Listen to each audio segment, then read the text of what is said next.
Yes, hello everyone. Welcome to the next video. So moving on from GDP that we just covered right now, we're going to be moving on to inflation.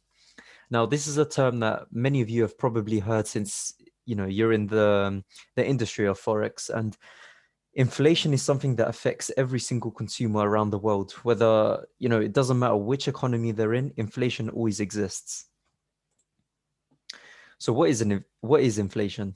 Inflation is the rate of inflation is the change in prices of goods and services over time. It can be described as a decrease in purchasing power of a currency.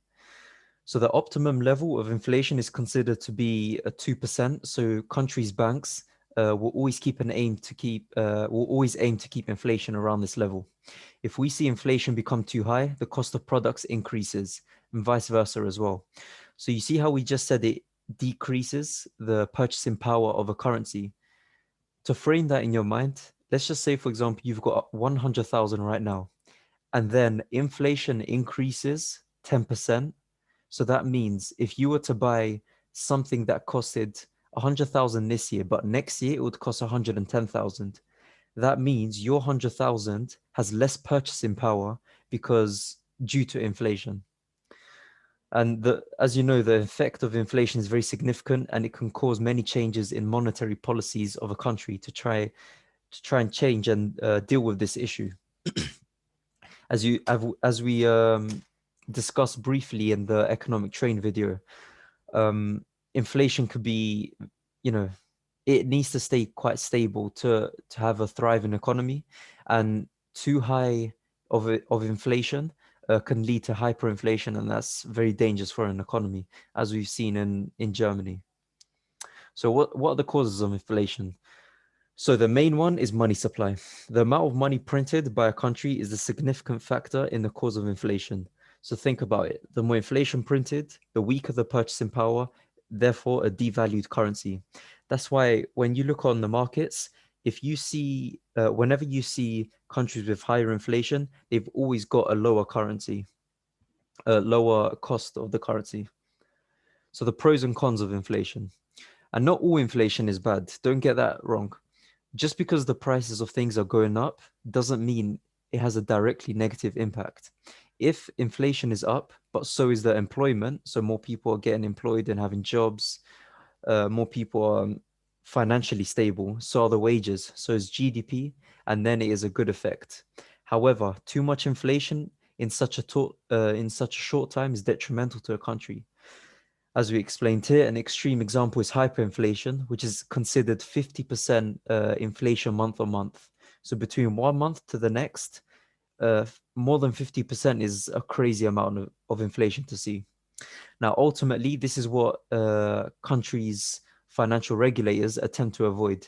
Their goal is to keep a steady inflation at 2% rate. So to really break it down, inflation and then going up and inflation going down, which is also called deflation. So when inflation is rising, the currency devalues. Purchasing power decreases, as we explained with that $100,000 dollar example. Now, what happens when inflation increases? So exporters benefit as their goods are cheaper for foreign nations. So think about it, as their currency devalues, for other people to purchase that currency is cheaper for them, right? So any exports that we send internationally, it becomes cheaper for us. So there's going to be a higher levels of interest of other nations coming to buy products from us rather than others. Therefore, we become very competitive in the market, so we can put cheaper prices, and due to our cheaper prices, we become competitive. However, the opposite is also true. Importers are harmed as imports become more expensive, since foreign currency costs more of their own currency now. So as our currency and purchasing power decreases, it costs a lot more to get the same imports as it did before. Let's look at deflation now. So when inflation is down, also known as deflation, the currency increases in value. The purchasing power also increases. So you know how we said vice versa, when purchasing power decreases when inflation is up, purchasing power increases because our currency becomes stronger. Now, there's obviously benefits and consequences of both these actions. When deflation is occurring, exports are harmed since our goods are more expensive for foreign nations. And like we said, we become less competitive because other nations can provide cheaper goods for the, for international economies. However, our imports become cheaper. So you've got to weigh up these two factors, and just, every economy will have to weigh these two factors up and just see which works for them. Now, it depends on what type of economy you are. So if you're an economy such as China, for example, or Japan, that really exports a lot of products, in theory, what do you want? I mean, would you expect them to have a currency that is very strong, or a currency that is very weak? Now, to make imports cheaper, okay, that might be a bit of a problem for them. But what they want is they want their exports to be as cheap as possible. So essentially, they're the leading exporters in the world. So most people will flock to their economy to buy their goods. And we're going to be explaining this in much more detail when it comes to imports and exports in some of the later videos in the core fundamentals, and then obviously in the advanced fundamentals as well. So there's not just one type of inflation. There's actually three types. Four, but three. These are the three main types. The first one is demand push inflation. Essentially, it's printing and demand, supply and demand. When the monetary policy increases, it stimulates more economic consumption, and thus demand is higher, leading to price increases. Then the second type, cost push inflation. Higher CPI and PPI. So what, briefly, before we're obviously going to get into this in more detail, but CPI and PPI is Consumer Price Index and Producer Price Index.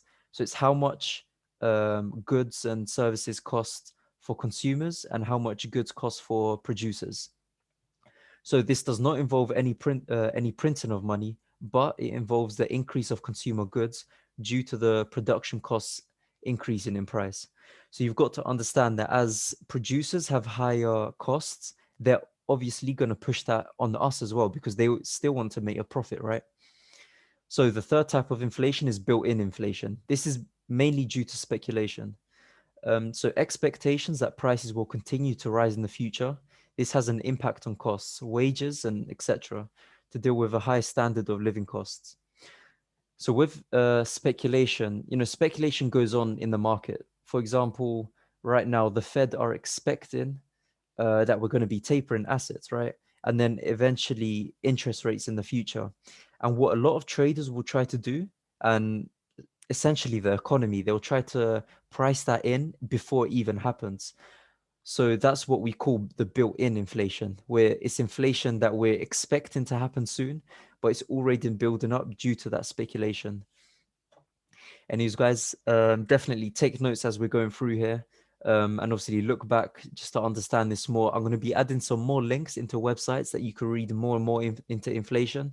But even YouTube searches, if you still don't understand exactly what it means, but just the main thing is go back to this slide and actually understand what it means. Understand how inflation affects the currency. Does it value it or devalue it? What happens to the purchasing power? Does it become cheaper or more expensive for us? And then obviously the impact that has on exports and imports. Anyways, guys, take care, and I'll see you in the next video.